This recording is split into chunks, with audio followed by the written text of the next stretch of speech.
నమస్తే, నేను Ravinder. Triples news కు స్వాగతం. వరంగల్ ఆరాధ్య దైవం శ్రీ భద్రకాళి అమ్మవారి శాకాంబరి ఉత్సవాలు వైభవంగా ప్రారంభమయ్యాయి. వరంగల్ పశ్చిమ ఎమ్మెల్యే నాయని రాజేందర్ రెడ్డి జ్యోతి ప్రజ్వలన చేసి ఉత్సవాలను ప్రారంభించగా వరంగల్ ఎంపీ కడియం కావ్య అమ్మవారిని దర్శించుకుని ప్రత్యేక పూజలు నిర్వహించారు. సహస్ర కళాభిషేకం, ప్రత్యేక అలంకరణతో అమ్మవారి ఆలయం భక్తులతో కిక్కిరిసింది. మరింత సమాచారం ఇప్పుడు తెలుసుకున్నారు.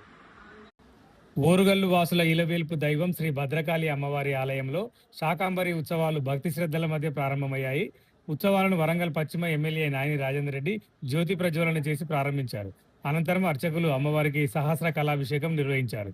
వరంగల్ ఎంపీ కడియం కావ్య అమ్మవారిని దర్శించుకుని ప్రత్యేక పూజలు చేసి మొక్కులు చెల్లించుకున్నారు. ప్రతి ఏడాది ఆషాఢ మాసంలో శాకాంబరి ఉత్సవాలు నిర్వహించడం ఆనవాయితీ అని ఆలయ అర్చకులు తెలిపారు. మొదటి రోజు అమ్మవారు కాళీ అలంకరణతో భక్తులకు దర్శనం ఇవ్వగా సాయంత్రం కామేశ్వరి అలంకరణలో దర్శనం ఇవ్వనున్నారు. భక్తులకు ప్రత్యేక క్యూ లైన్లు, తాగునీటి సౌకర్యం, దూర ప్రాంతాల నుంచి వచ్చే వారికి ఉచిత అన్నప్రసాద వితరణ ఏర్పాటు చేశారు.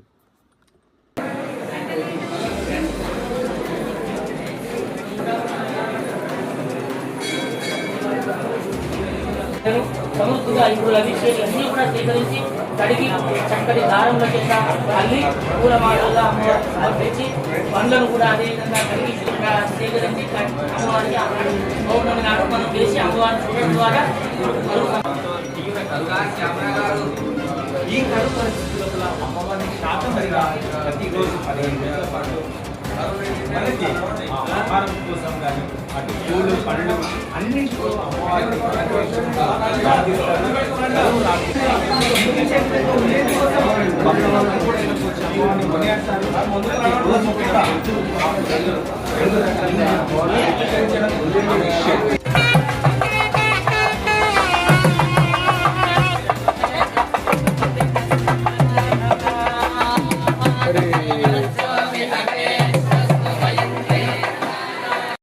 నీతో తిరుగుతలేరా మరి?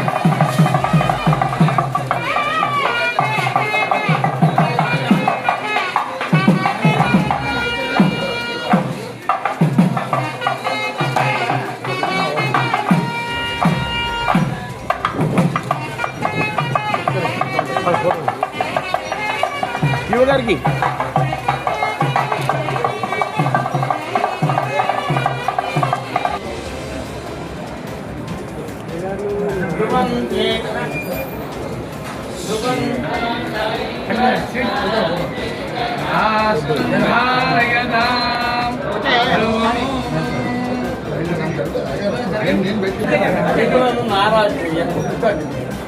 వాళ్ళు దాఖలు ఫోన్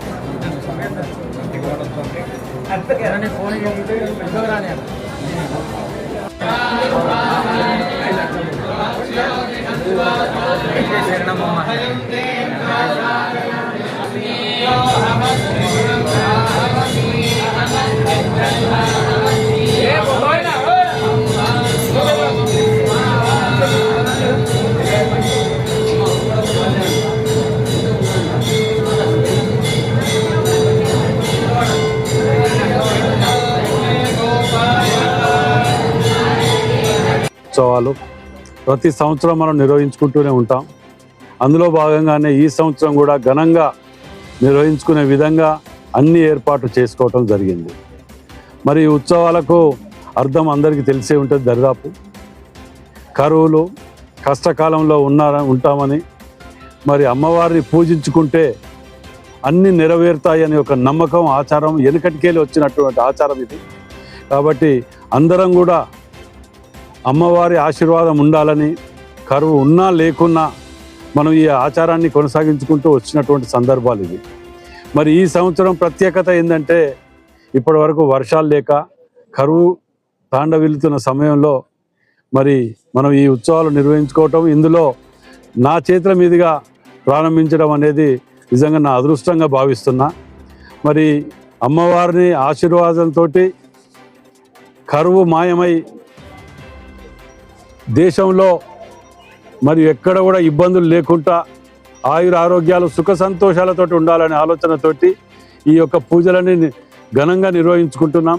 మరి అందులో భాగంగా భక్తులందరూ కూడా అమ్మవారిని కోరికలు కోరుకునే విధంగా మొదట ఈ కరువు కాటకాలకెళ్ళి బయటపడేసే విధంగా ఉండాలని అమ్మవారిని కోరుకోవాలని విజ్ఞప్తి చేస్తూ మరి ఈ కార్యక్రమాన్ని ఈ గుడి ఆలయం అభివృద్ధికి పూర్తి స్థాయిలో సహకరిస్తున్నటువంటి ఈఓ గారు మరియు శేషయ్య గారు మరియు ఆలయ కమిటీ సభ్యులు అందరూ కూడా ముఖ్యంగా ప్రజలు ఈ అభివృద్ధికి సహకరించాలి. ఎందుకంటున్నానంటే సహకరిస్తున్నారు మరియు ఇంకా సహకరించాలని మీ ద్వారా విజ్ఞప్తి చేస్తున్నా. ఎందుకంటే ఈ ఉత్సవాలప్పుడు కానీ ఏదైనా పని జరుగుతుంది కాబట్టి చిన్న చిన్న ఇబ్బందులైనా మనము మనది అనుకొని ఓపిక పట్టుకొని సహకరించాలని మీ ద్వారా విజ్ఞప్తి చేస్తున్నా. Thank you.